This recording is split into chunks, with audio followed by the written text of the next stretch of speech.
Hey everyone, welcome back to the show. Today I have on my friend. I call her my favorite numerologist because she is so interesting. This is actually her third time on the show. So welcome back, Felicia Bender. It is so exciting to be back and mid-year. That's fun as well. I know, I was looking back to see what we did last time.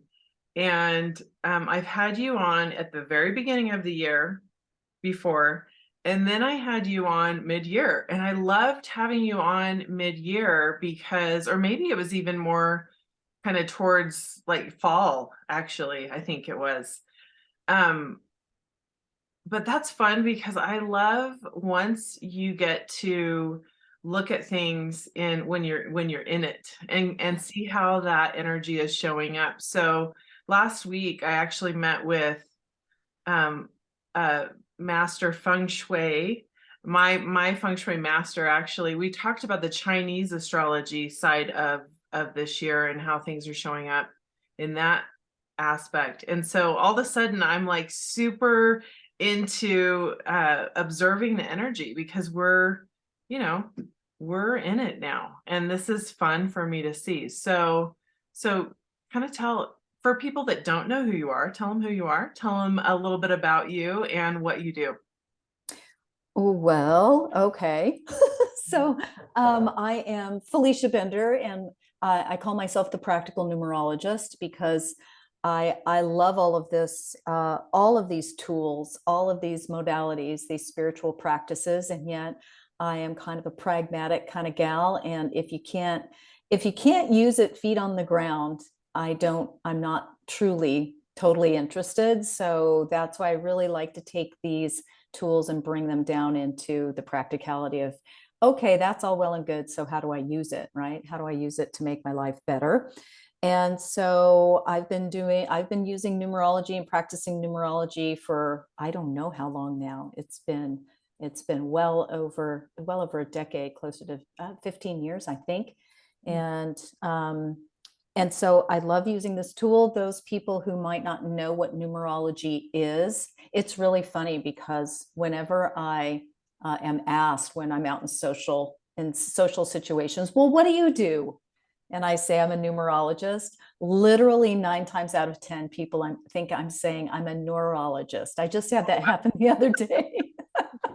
And Okay, they start that's very talking about different. brain tumors and things, and I'm Oh like, my no, no, no. goodness. I'm like, okay, no, no, no, we gotta backtrack here.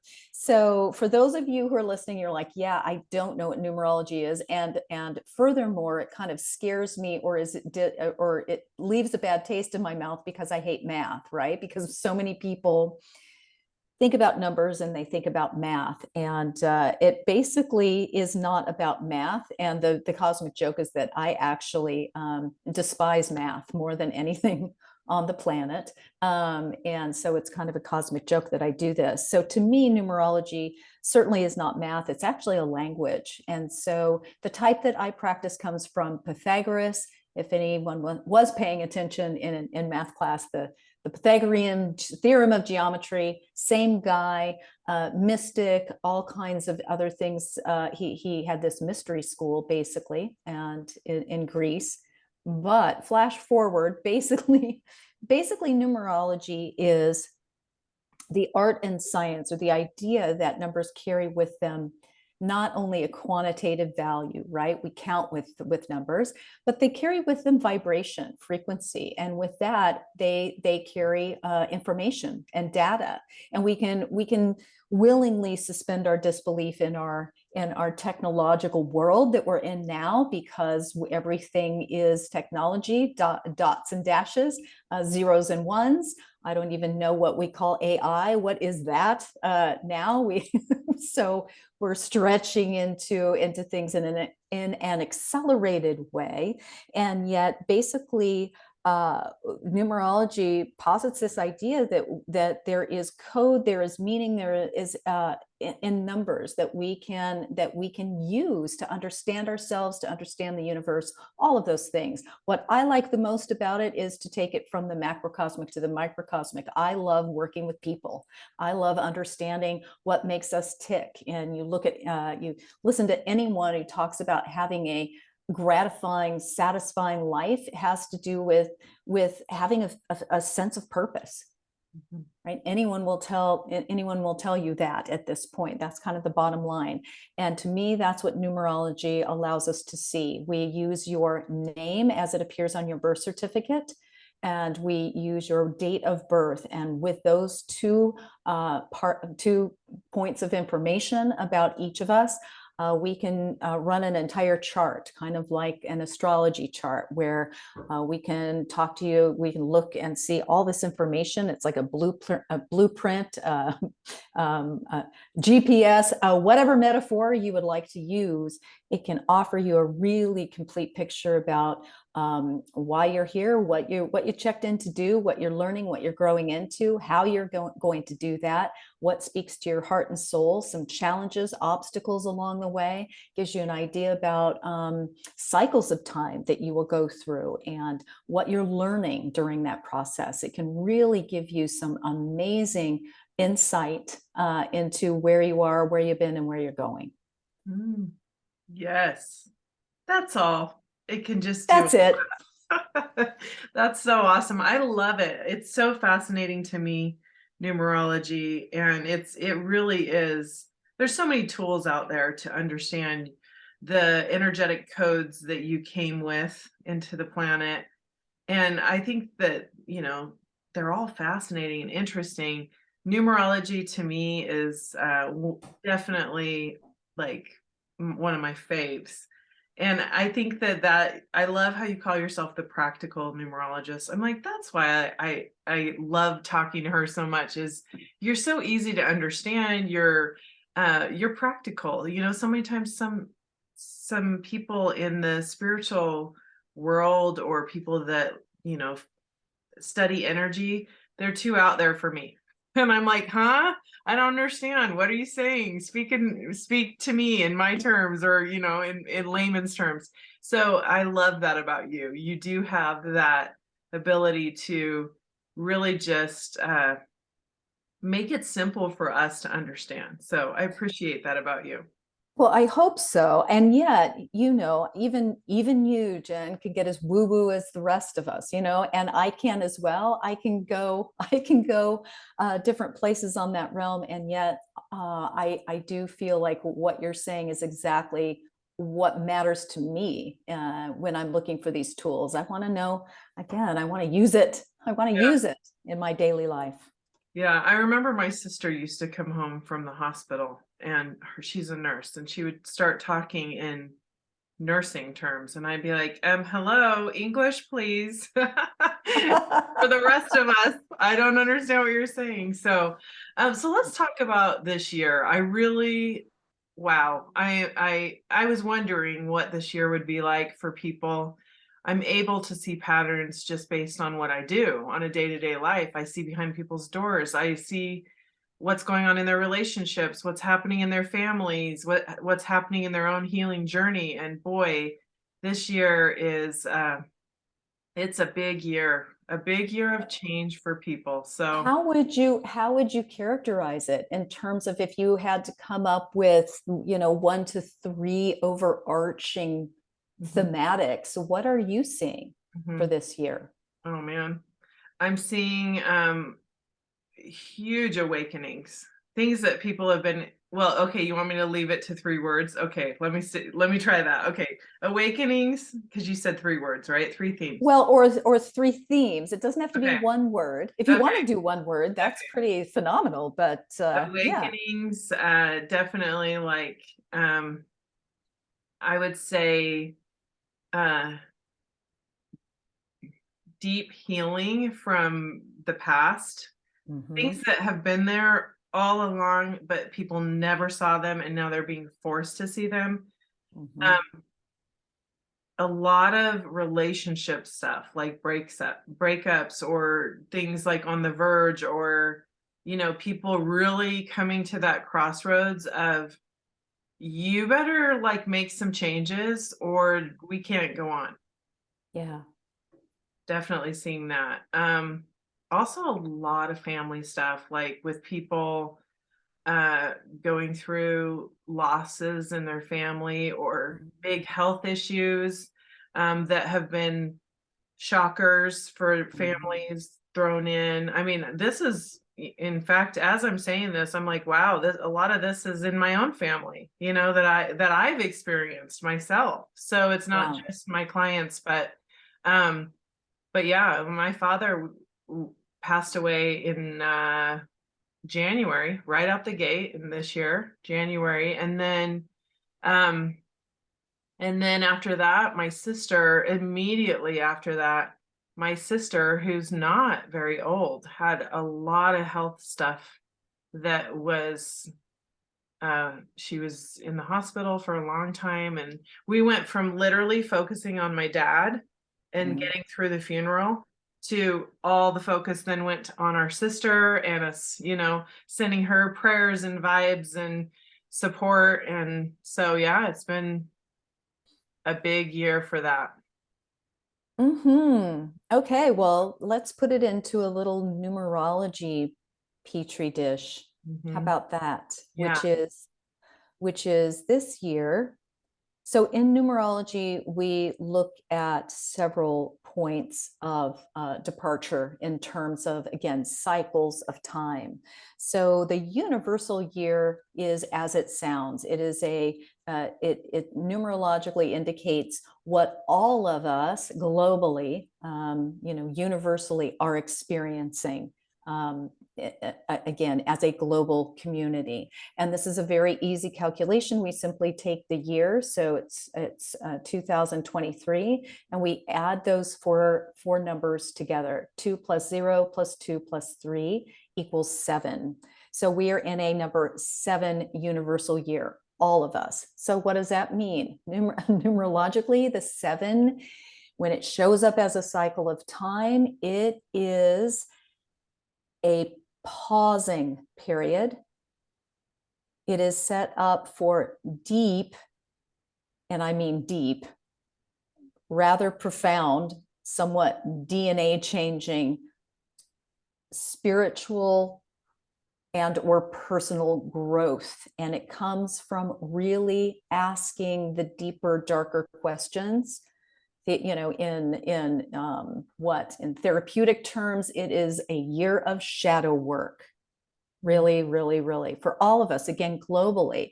So we start looking at what's showing up in our global community, what is coming up politically, and because that's not always the same, right? Sometimes we have very different aspects that we're working on as a global community. Right now, we happen to have some wars going on, right?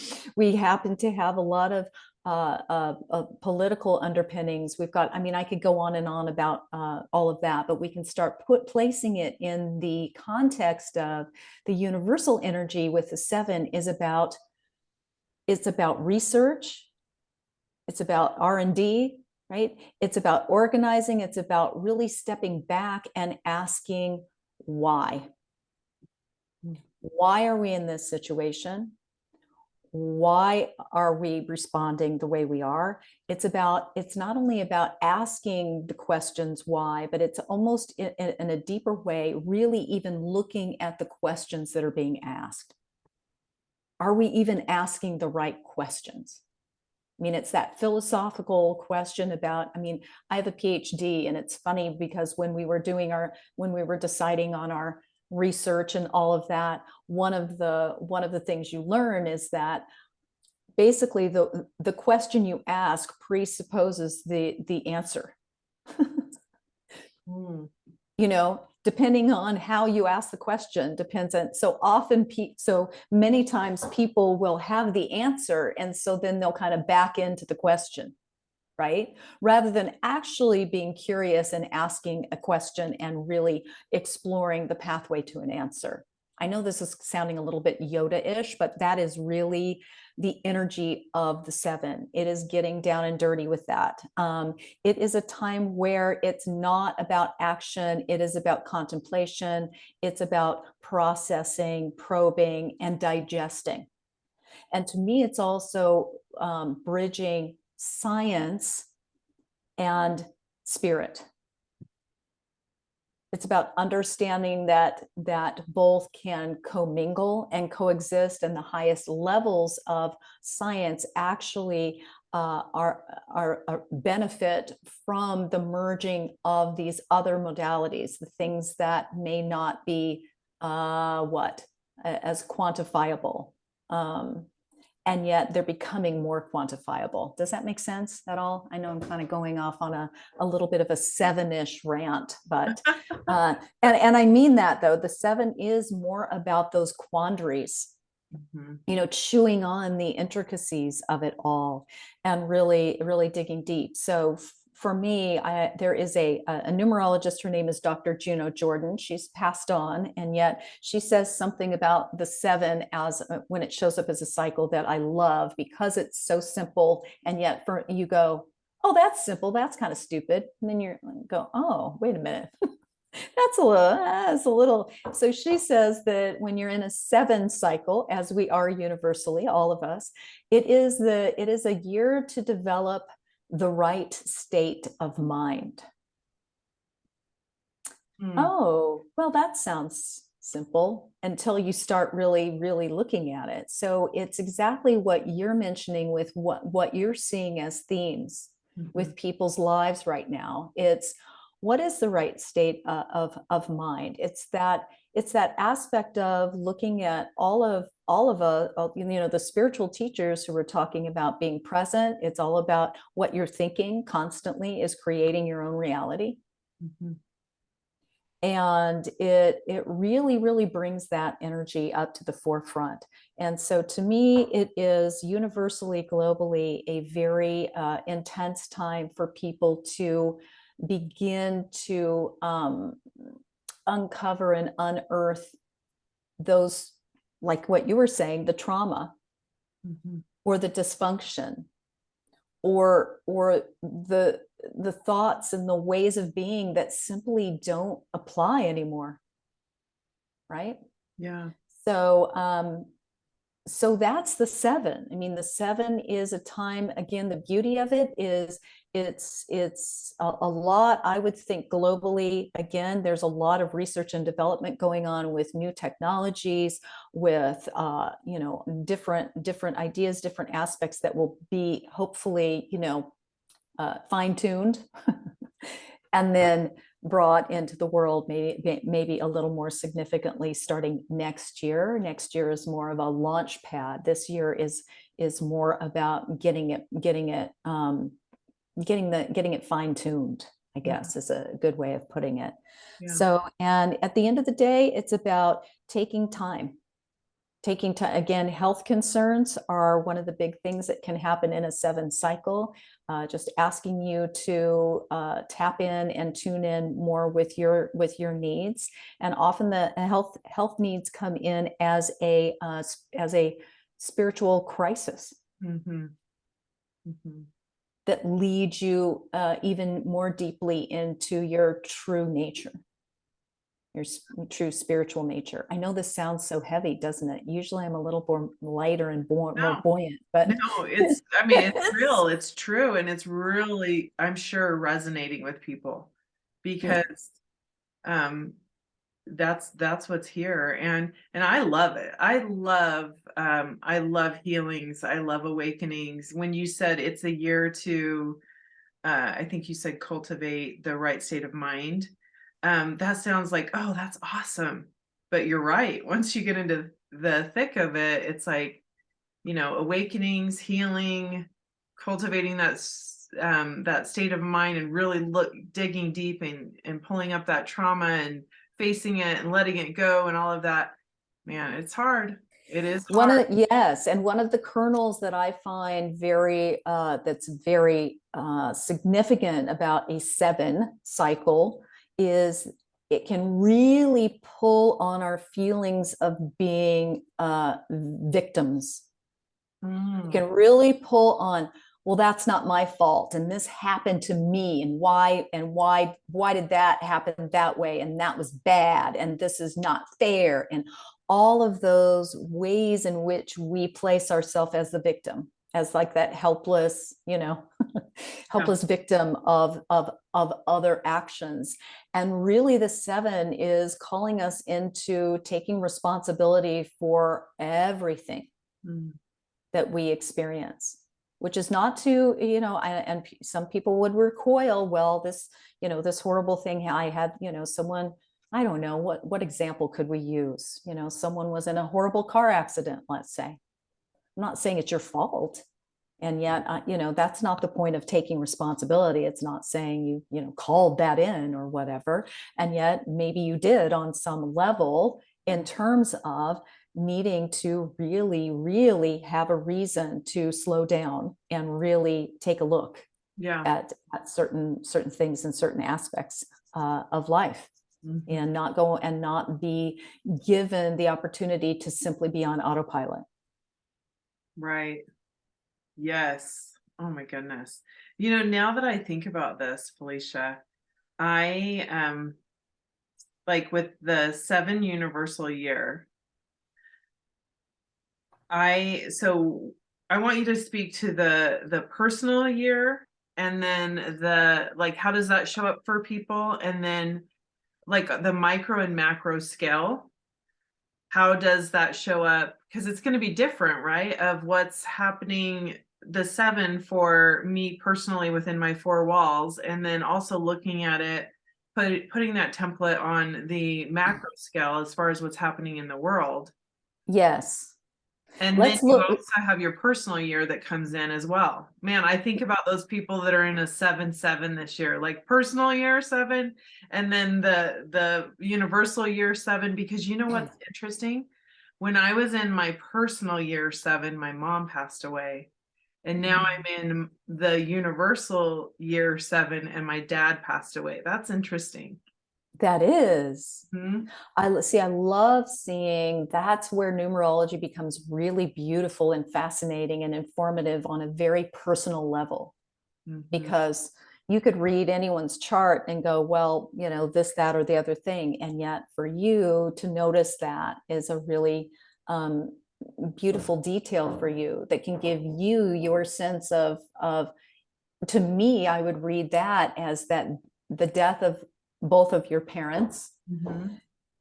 has been a very, very pivotal time for you personally to do some really deep healing. Mhm. Yeah. I mean, that's a very simplistic way of saying it. And yet that's what I would say just on a very simple level.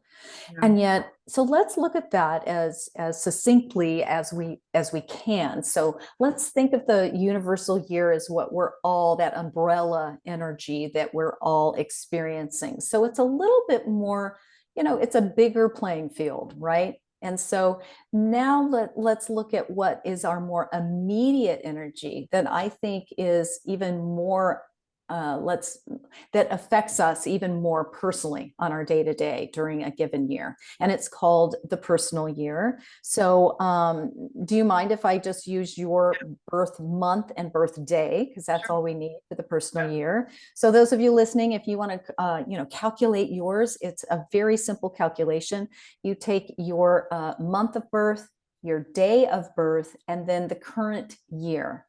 So if a little sidebar, if you think, oh man, uh, you know, 2005 was a really pivotal year for me. I wonder what it was. Then use 2005 and you'll get the personal year for that year, right? So you can, Yeah. you can plug it in that way. I It's love really, doing that. yeah, it's really fun when I first started learning numerology and this was speaking to me and I was just devouring it, I did my whole life and all of the personal years. And it was fascinating to me how exquisitely accurate it is.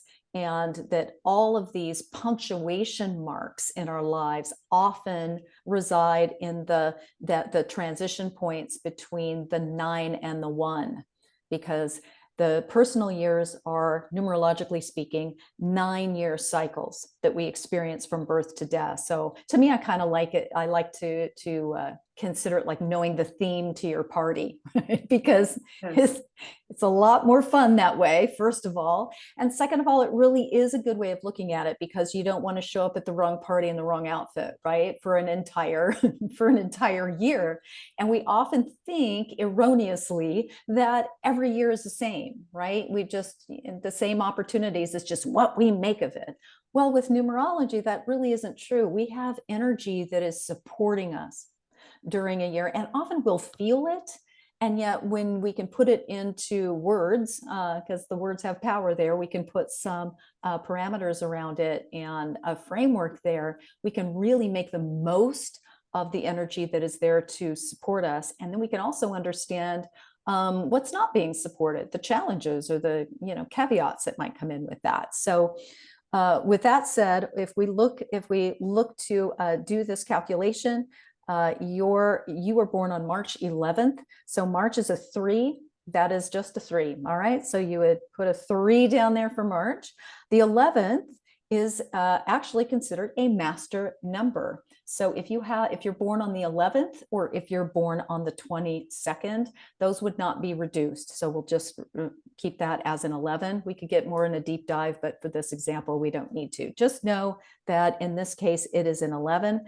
And then 2023 is a 7. All right. So if we take 11 plus 3, that is 14, plus 7 is, do the math. Can you do 14. Oh, sorry, 14, 15, 16, 17, 18, 19, 20, 21. We still have to do that. And then we're always reducing to a 1-digit number, and 2 plus 1 equals 3. So you happen to be in a 3 personal year. 3 years ago, you were in a significant transition, dare I say. And so that was a transition point. Yet, so let's start with that number 3. Your 3 personal year is a year for self-improvement. It's a time to really sandblast. I like to even step back and go, self-improvement isn't a really good way for me to really say that, because it kind of means that there's something wrong, right? There's something that needs to be improved upon. It kind of just doesn't feel as good. What it really means to me is that the 3 comes in and it blows in the door and it says, all right, this is your year, baby, where you are going to really step back into your authentic nature, where depending on where you are in your life, you're going to be sandblasting off that gook that has been splattered in the spokes of your authenticity. And we all know how that is from birth. Everyone's there to tell you who you are and who you aren't. And the last person you're usually listening to is yourself with that. Right. So it's really a year to walk that walk and talk that talk. Overarchingly, it is a year to get social, to have more fun, to be lighter and airier, to laugh a lot. It is a time to infuse every kind of creative energy that you have into whatever it is you're doing, and you will feel that way. You will feel more creative. You'll feel more supported that way. If you are an artist, if you are a creator in any way, this is a great year for creating content. For audition, do those auditions, write your book, do your course, get the songs done, record your album, whatever it is this is really supportive energy for that. And the 3, when you experience it, I always say, when you're laughing, you're learning. So it really is a time to tap into what brings you pleasure, what makes you feel good. When do you feel more youthful and childlike and optimistic, and do more of that? So of course, what could possibly go wrong when you've got all this great lively energy around you? Well, in numerology, we're always looking at that optimal element or aspect to it. And then there's going to be the undertow or the kind of opposing forces here. So what can often happen in a 3 is that you will be served up all of your emotional trauma on a silver platter. Because you're the what the 3 is asking you to do is to speak your truth, asking you to refine and define your communication with yourself and others. And often this comes with some emotional healing in some way. So it can be an up and down emotionally year. If someone is prone to depression or something like that, it can kind of ebb in and out in a 3 personal year. And as long as there's an awareness around that, about moving through it and moving with it and experiencing the emotions, but not holding them, and, you know, allowing them to move in and, you know, in and through you and out. And then usually those experiences are actually going to be what you use to create with, if that makes sense. Makes sense for you overall? Oh yeah. Yeah. What I love about that is it's so interesting, because it's like one side is so much joy and pleasure and fun, and the other side is emotions, healing, and possible depression. Yeah. So Yeah. it's like learning to flow with it, and also learning to be an intentional creator, because, you know, that's why everybody's personal energy is not all created equally, because you get to choose how you're going to navigate that energy.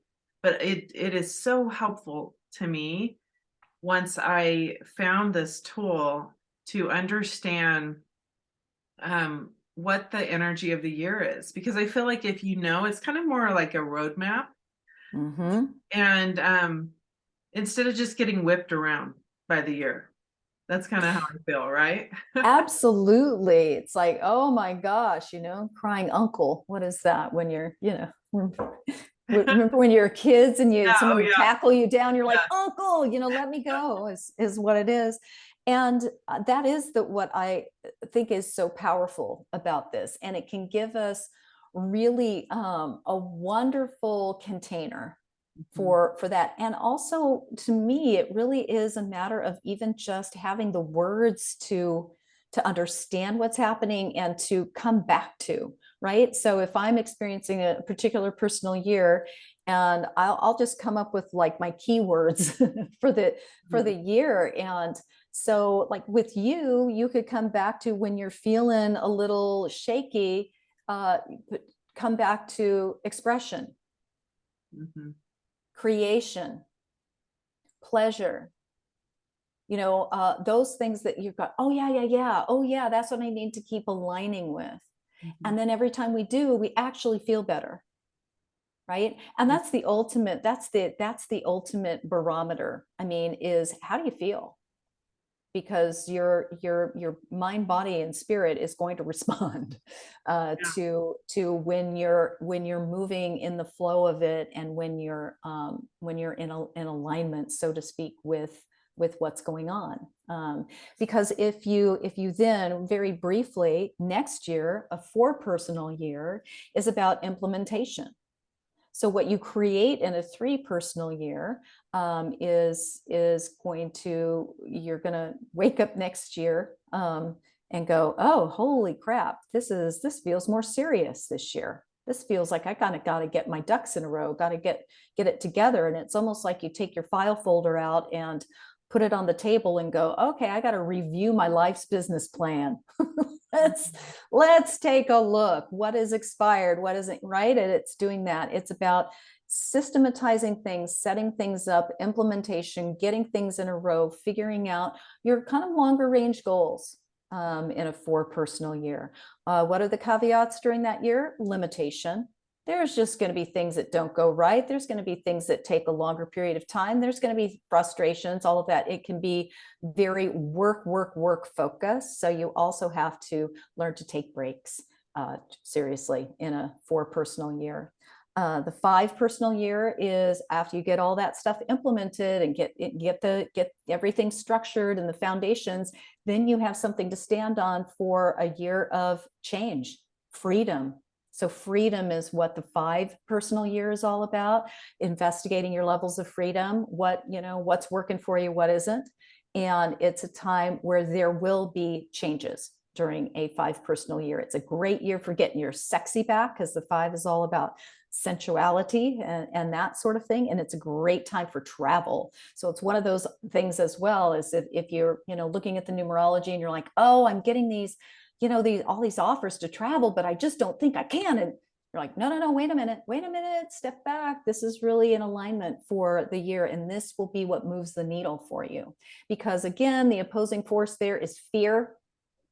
Feeling really confined, restricted, feeling like, the life is being smothered out of you somehow, those sorts of things. But the fear is going to come up into play. The next year is more, the 5 was all about the changes and all about that sort of thing. Well, the 6 is kind of getting back to the response to your responsibilities. Let's put it that way. Home, family, the domestic world, responsibilities, kind of marriage and divorce year. It can be a time where relationships are taken to the next level, or they're like, we're not going to do this anymore. The 7 personal year is a time of rest. But it never feels like rest. It always feels like there's so much going on, because you can lay in your bed and cry. No, I'm kidding. I don't. Yeah, no, but you're laying in your bed and kind of sucking your thumb, because it can bring in all of those things. Again, vital pause. It's a spiritually probing, spiritually seeking year. We've talked a lot about the 7, so you can apply that to the 7 personal year. The 8 is the beginning of what I consider to be a 3-year push time. 3-year transition cycle. The 8 in numerology is about money. It is about power. It is about authority, all of those very real world energies and things in life. Very career oriented year. Any missing link or weak link in your life at that point where you are disempowered, this can be in relationships, it can be in your work life, it can be in your spiritual life, your anything or all of the above, it will kick your butt. It is like boot camp. It is tough love. So if you're in your 8 and you feel like you're being annihilated, well, step up or get stepped on. I mean, basically that is what the 8 is saying. And it's saying it with that kind of boot camp, tough love. You think that your boot camp guy hates you, but at the end of the day, at the end, they're like, man, I knew you were great, but I just had to be the toughest on you because I knew you wouldn't really succeed and excel unless you really, were put through the ringer. So that is one of the things that happens in the 8 personal year. And I don't want it to sound terrifying, because it's not. It can be, it's a reap as you've sown year. And it's often a time where you can reap the benefits of the hard work you've been putting in. You can gain levels of respect, authority, but it still takes your pretty tenacious effort and energy to do it. After that year, you move into the number 9. That is the end of a cycle. It is like graduation. It's like commencement. And yet it is more about surrendering, letting go. And surrender doesn't mean that you just, throw in the towel and again lie there waiting to be buried. I mean, it really is a matter of simply, if you use the metaphor of, you've been in the 8 personal year, you're paddling in your canoe, right, to get somewhere. And in the 9 personal year, you take the paddles, put them in the boat, and you just go with the flow. And that river is going to take you exactly where you need to end up. And so it's that trust factor that goes with that. But that can be a very challenging year for many, for all of us who go through it, because it's a time where the universe says, you know what, you don't need that anymore. That is actually impeding your progress. It's a review year where you're looking at what's working for me, what isn't, what's outgrown its space in my life. It can be relationships. It can be a time where people, where their relationship goes away, where they get fired from their job that they've hated, and that's the irony. It's like, oh, I've been wanting to get a divorce for years, and your spouse finally gives you the papers and you have a meltdown, and it's like, wait a minute, I've been wanting this for so long. Yeah. Right. And it's the same. It's like, I hate this job. It's like you get a migraine every time you go into the office, and finally, and then you walk in one day and they give you your walking papers and you're totally pissed Mhm. and panicked and you don't know what you're going to do, and yet it's the door opening for you Oh, to. So those are the things that happen in a 9.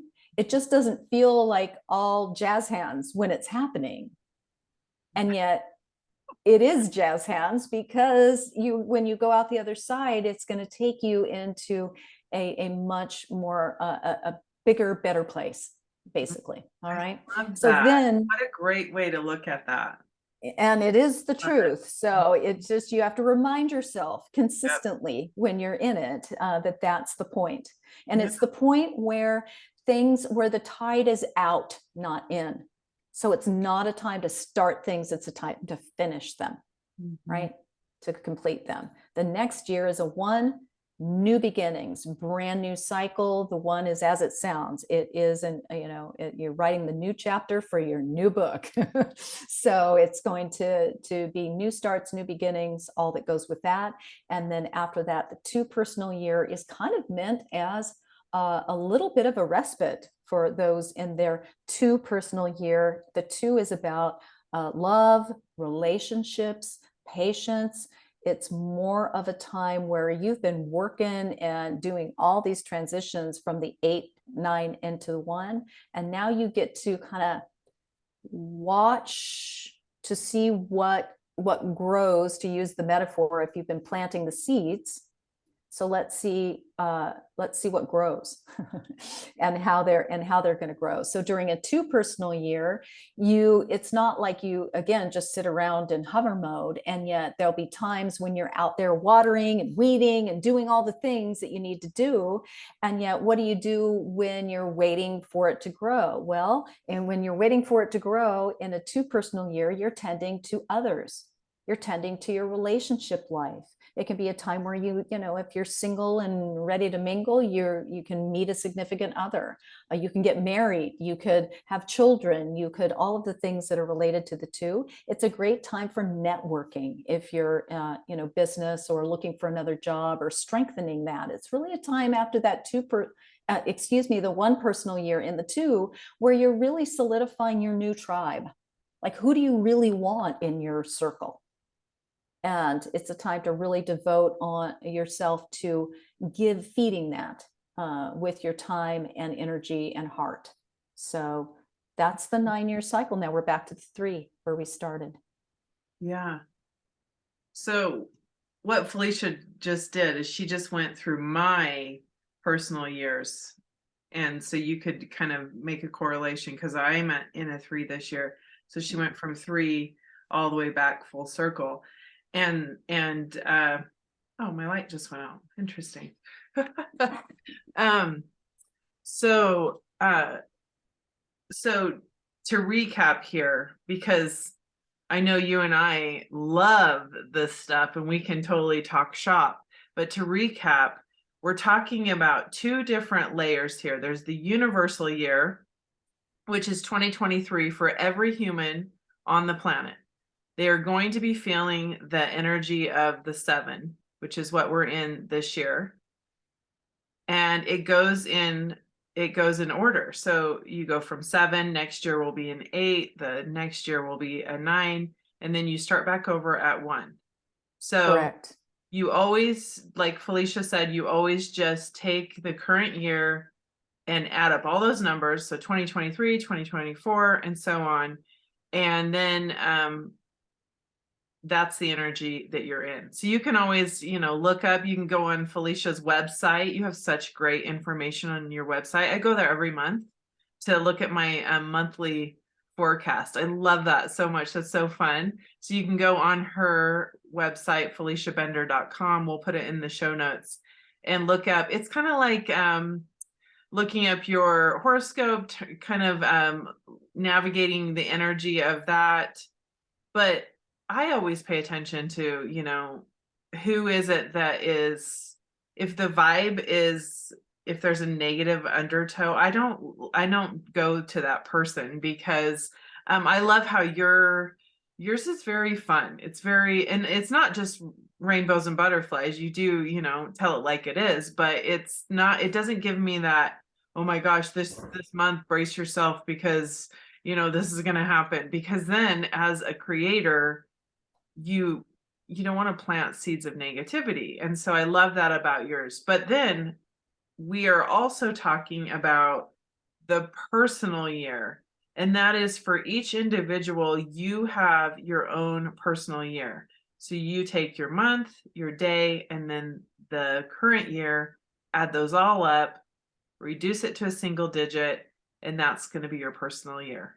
So fun. Correct. I love it. Yes. Yes. And once again, that personal year, I just have to throw one teeny tiny other bit of information, not to overwhelm or or complicate it. And yet, just like every other ology, numerology is no different in terms of there are different schools of thought about aspects of numerology. The timing in terms of the personal year is one of those. So there are two basic schools of thought about the personal year and how it plays out or how it runs. The first one is that your personal year that we just calculated with the month, the day, and then the current year altogether can run or does run from January 1st through December 31st of any given year.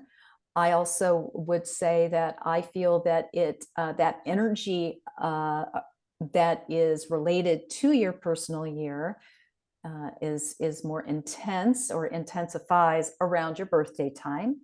And then it also peaks in September. So those are, you know, again, we can get much more nuanced about things. And yet that is the year, January 1st to December 31st runs through the year. And there is another school of thought that it is more like a solar return if you're astrologically inclined. So it's more like going from birthday to birthday is where your personal year, how it runs. Okay. So I write my forecasts, and I consider the personal year in my personal way that I do it is that it is from January 1st through December 31st. To me, it simply makes more sense in terms of the mathematics of it, first of all. And second of all, I have to tell you, and I'm not kidding, I have felt it out. Like I have thought about it with when I'm experiencing my own personal years. I'm like, oh, well, if it were, you know, if it were from my birthday to that, how does that play out for me? It just depends on how you feel about it and what works for you. So I consider it to go just the yearly, and some people consider it to go from birthday to birthday. So it's funny though, because you think about it, I think about my astrology, for instance, or Vedic astrology. I'm a totally different sun sign, you know, in Vedic astrology than I am. Or even my astrology now, I'm born on the 22nd of a month, and I'm, you know, considered a cusp. Some astrologers consider me a Leo, and I consider myself a Cancer. I'm July 22nd. So even in some of those most basic elements of astrology, you still have to make a decision. You have to make a personal decision about that. So I just want to be really upfront about that, because a lot of people get cantankerous about it.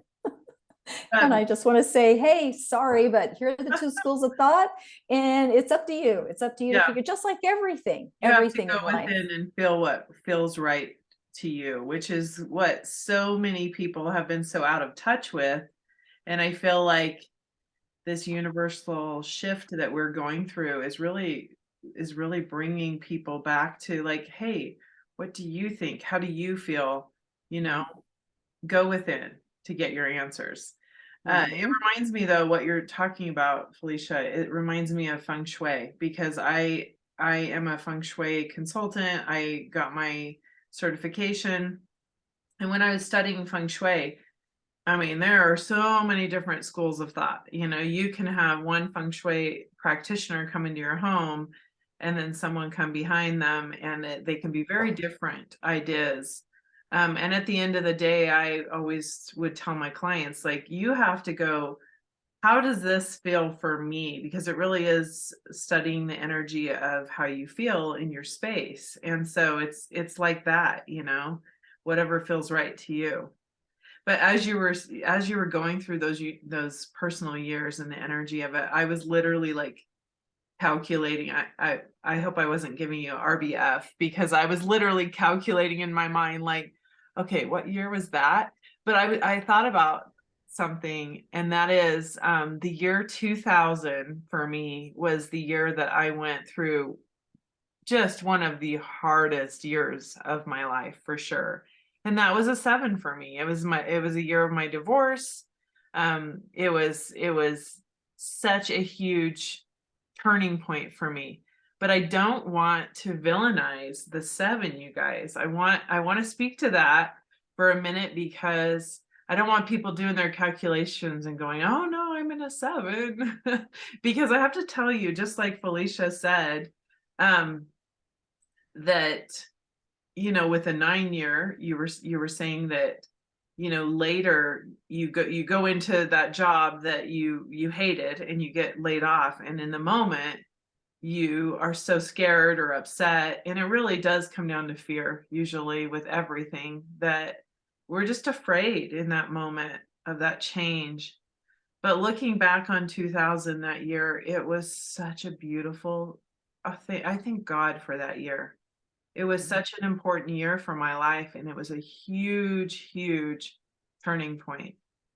And, I don't know, I just think that it's important to not when you know you're going through a lot, taking care of yourself and really, being there to nurture yourself when you're going through some hard times, but not going into it going, "Oh, no, what's gonna happen this year?" And for the record, not every time I've gone through a 7 has someone significant in my life passed away.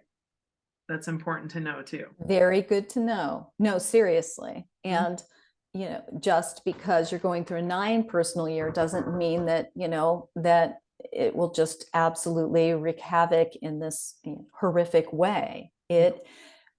Those in the 9 personal year also, I will always say this is a year for those in their 9 personal year because it gets a bad rap. You know, it's like, oh my God, I'm so scared. You know, I have clients call and I'm like, okay, calm down, just talk you down. I'm going to talk you down, talk you off the ledge.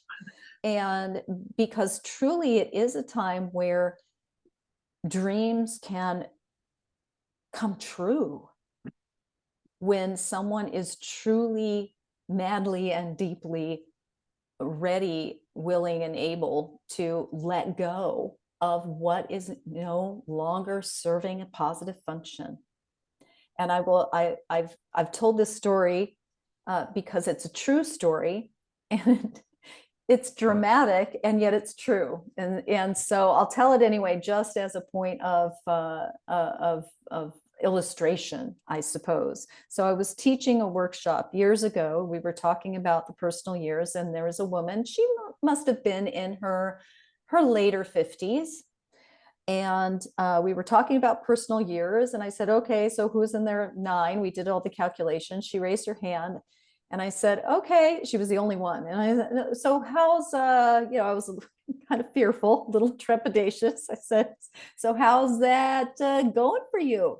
She was like, oh my gosh. And I was bracing myself, you know. She said, this is the best year of my life. I said, wow, okay, like, tell me more. She said, I finally got a divorce after years of wanting to get a divorce. My son graduated college. He got a job. We just moved him into his new place. He's all set. He's secure. Everything is great. We sold our house, everything else with the divorce. I moved from wherever she was, and I just moved here where I was giving the workshop. And she said, I have no idea what I'm doing. I have no idea what my next, she had no job at that point. She had quit her job and she was transitioning and moving and getting settled in. And she said, and I cannot tell you how absolutely overjoyed I am. Mm. I have no idea what's next, and I'm just ready for it. I'm like, wow, that is the poster child of the positive of the 9. And again, I don't want to say if you're in a 9 personal year, all of those things are going to happen to you, right? Or that you're going to court all of those things happening, because even if you look at it very on a very basic level, she was experiencing everything that any physician or psychiatrist would tell you are the most stressful things. Divorce, moving, all of those things, and empty, all of it. Wow. All of it. And she was, and I'm sure there were mornings that she got up in tears.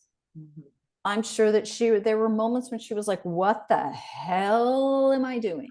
Yeah. Right. Yeah. How is this? And yet overall, she knew that this was what she wanted, and that in order to create the what's next, she had to let go of the what was. And she couldn't commingle them. That is the thing about the 9. You can't hold on to something and then and right before you release it, bring that new thing in on top of it and then release it. So you feel this sense of clarity, safety, It will never happen in a 9. You always have to hang around in that liminal space where you let something go and then it recalibrates for you to be ready for the next influx of your life, with your life. But those are the scary parts, and that's when people want to just hang on for dear life. All right, I'm gonna stay with this because it's a known bad thing, but at least it's something that I know that's bad, and rather than testing out what if, what maybe what's next is even more horrible, every fear-filled thought that we could possibly have. So, but the 9 is really opening doors for new possibilities. It sounds like it's teaching you trust and faith. Lots of trust falls in that 9 personal year. And again, it's more about really envisioning and feeling into the tide being out rather than in. It's almost like you have to stand there and see what comes to you rather than constantly be reaching and grabbing outward during that year. The reaching and grabbing happens in your 8, where you go after it. Okay. And then in the 9, you stand still, and then you see how, what is going to come and knock at your door as your invitation or your opportunity. Yeah. I'm so curious as to what your universal year or your personal year is this year. What is It's it? It's a 9. Oh, because I was thinking about like people that are in this 7 universal year and they're in a 7 personal year or a 9 personal year, and I wanted to give them all a hug. I wish I could give you a hug right now, honey. Group hug. That's what we're gonna do. I'm all for the group hug. I really, really am. I'm not joking about that, because it is. And I have the benefit of the numerology knowledge that I really, really, I feel like I've got to put my money where my mouth is at this point. and Mm. go, okay, how's that working for you, Felicia? You've got all this information. Now, are you going to be the practical numerologist, and are you going to Mm. use it in a practical way? And I think I am, but it doesn't alleviate the transitions, Yeah, the the ups, the downs. Yeah. yeah, there's a lot going on there. Yeah. Yeah. Wow. So Yeah. just a little teaser for what to expect for next year. It's funny because anytime I ask anyone that studies energy and I talk about 2024 or I even just mention it, I just get this little giggle like you just gave, this little giggle like of, oh my gosh, just wait because don't even know. So I'm really like curious about 2024. What do you think? 2024. Well, again, when we begin to understand those basic defining qualities of each of the numbers in numerology, if it resonates with you and you geek out a little bit on it, you just begin to understand what the numbers 1 through 9 bring anytime and bring to the mix, bring to the table anytime they show up, right? You begin to see how to plug it in some ways. So as we talked about with those personal years, we can apply that same information to the universal years because it is a cycle of time. We just again begin to look at it as okay, well, rather than it being something that is going to affect me personally through my personal year, it's the same energy, but it's for everyone. So everyone gets to be in the 8 next year. And remember what I said, it's this year is that, that pausing time, that processing time, the time to do the research, do all of that. And next year is the beginning of a 3-year push time for all of us globally and universally. The astrology matches up with this perfectly. I love knowing both the astrology and the numerology here because it really does speak to the same currents that are Yeah, happening. they weave together, don't they? Beautifully. Yes, yes. I mean, you really can't make it up. You're like, you could Mhm. try, I guess, but it's like there's just no way to make it up in terms of how many of the similar themes that they have Yeah. together. So the numerology of 2024 is that this is it's going to be a wake-up call for everyone. There's going to be a lot of power struggles, a lot of interesting stuff with our money markets, with our financial institutions, all of those things. I mean, we're beginning to see that right now as we're speaking. They're having debates about the debt ceiling in the United States. If they can't come to an agreement there, that's going to be really interesting to use a neutral term there. And just in terms of financial markets, all of that is going to be a key element. And again, power, control, who's in the driver's seat, how's that going to play out in the 8 personal year. Well, if it's in your 8 personal year as well, but the 8 universal year. So it is the beginning of a 3-year again transition cycle that we are going to be participating in globally. And the point of emphasis is going to be on power, empowerment, and money next year. So, and then again, if we think a little bit farther down the path, the year later, it's going to be the 9. It's going to be a closure time. Year later, an opening to a new cycle for all of us globally. So this is transition. And we also have to keep that in mind. This is a shaking up and shaking out of things. Yep. Yeah. Wow.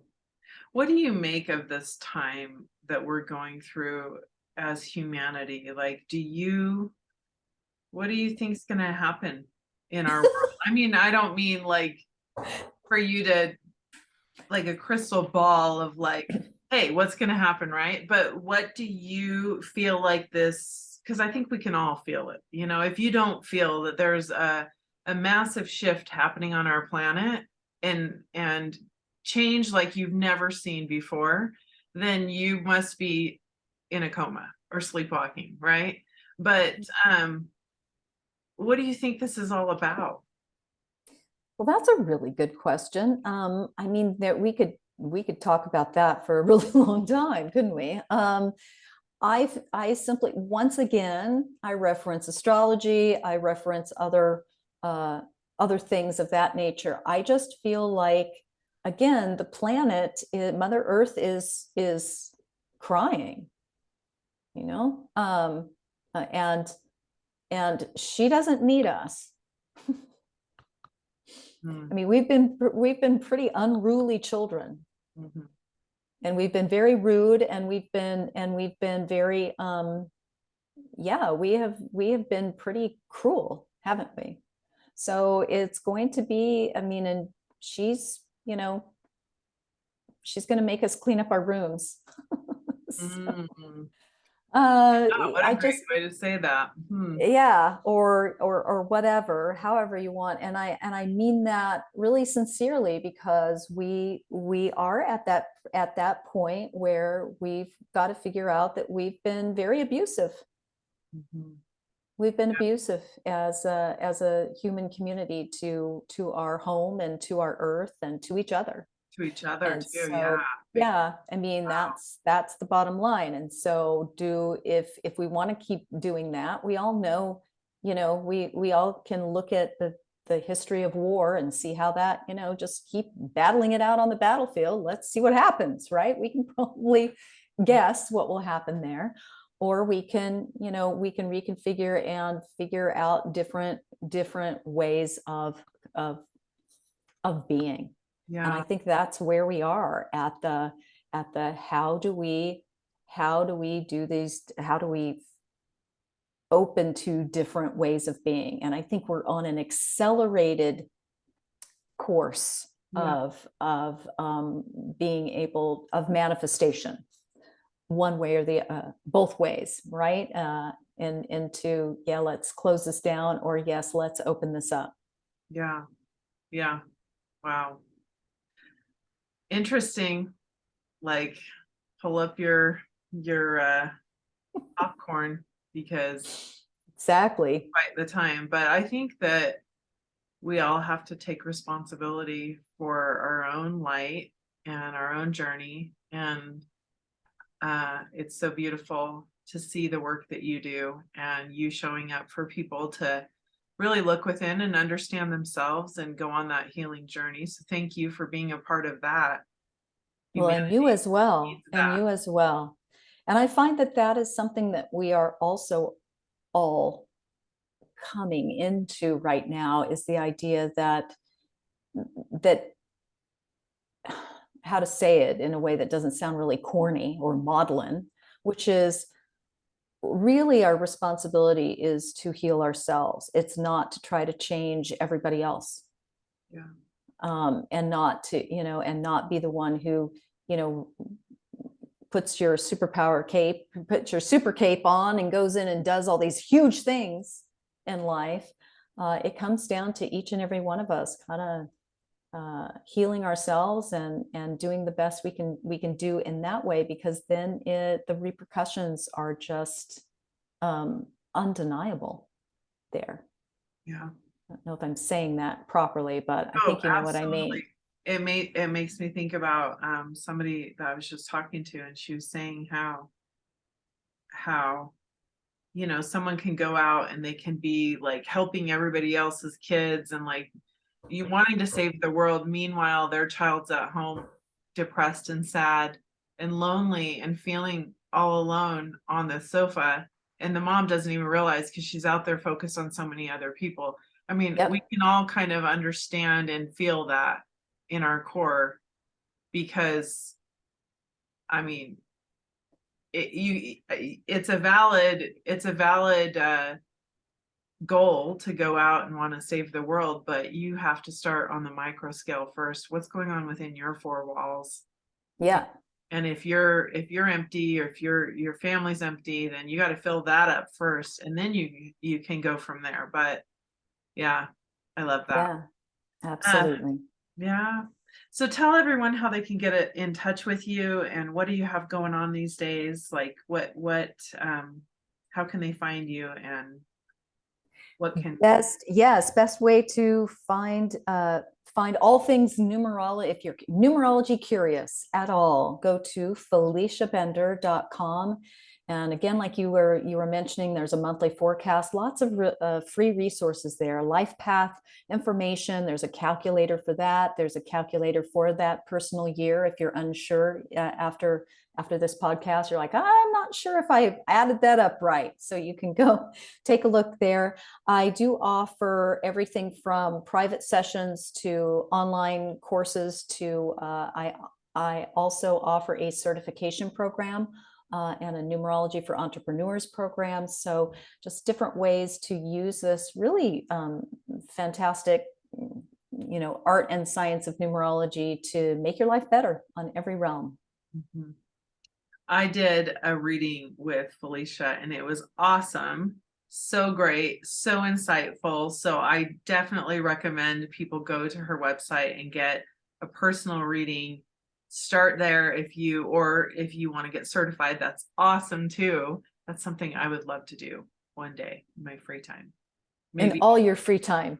Maybe in my 3 personal year might be a good time. I don't know. We'll talk about Well, I was going to say something about when you're 90, but even then it's not going to be, it's not there. You won't have free time. You're one of those people. It's like, and when I'm 90, I'm just getting started. Oh my gosh, I love that. Okay, so we'll end with the last thing I want to ask you is, what if you can tell people anything right now, what is your message to them? What's your message to the world right now? Oh, the message for this year, for the universal year, is slow down. Mm. Slow down and really question your reactions, because it's a year to really investigate our reactivity. So it's kind of that, what if that didn't mean what I thought it meant, right? That sort of thing. So, yep. Wow. Step Good. back and take a moment. So good. So good. Oh my goodness. Okay, thank you so much for being on here with me today. It's always such a pleasure to talk with you, and I just adore you, and thank you for taking the time to And give us this powerful information. thank you. And I love seeing you and I love touching base with you. So thank you. You got to promise you'll be back on again. Oh, we'll be back probably maybe end of the year, so we can kind of, Yeah. we can, prime the pump for that Um, 8 universal year. That would be good. That would be really good. Let's do it. So everybody look forward to that. All right. Thanks for joining us, everyone, and I will see you next week. Have a fabulous one. Bye for now.